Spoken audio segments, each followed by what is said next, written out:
Joining me now, live from Amman, is Shaina Low. She is the communications advisor for the Norwegian Refugee Council. You know, Shaina, I have been covering this particular story for the past 4 days now. We have been talking about the weather conditions in the Gaza Strip, the death of Palestinians due to hypothermia. In fact, many babies have died due to the ongoing situation. And every day the situation continues to worsen. Our correspondent, Ashraf Shannon, has been telling us that Palestinians have been trying to raise their voice, try to inform the international community about how the ongoing Israeli blockade is not helping anyone. So I wonder at this point, Shaina, does anyone care at this point, now that the ceasefire is in place? Does anyone care about the Palestinians anymore?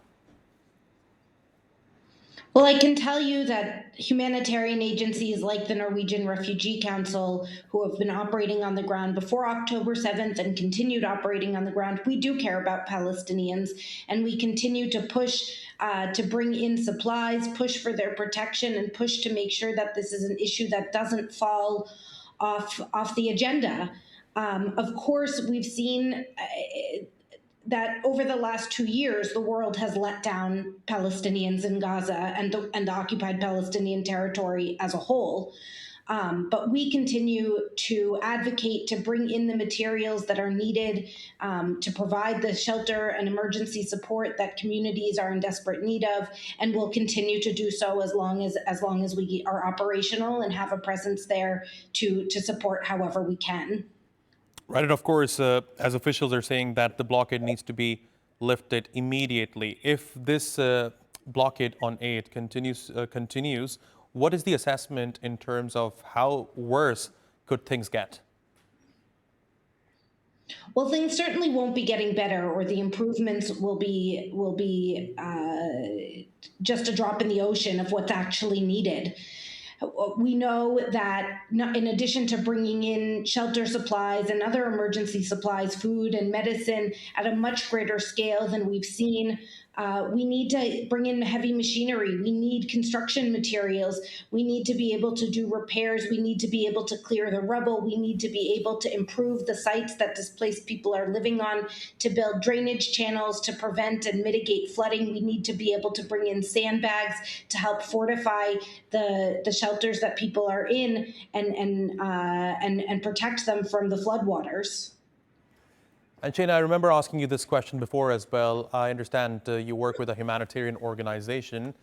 In your career, have you seen something of this sort, or would you say what we are seeing in Gaza right now in terms of the humanitarian catastrophe, it's unprecedented?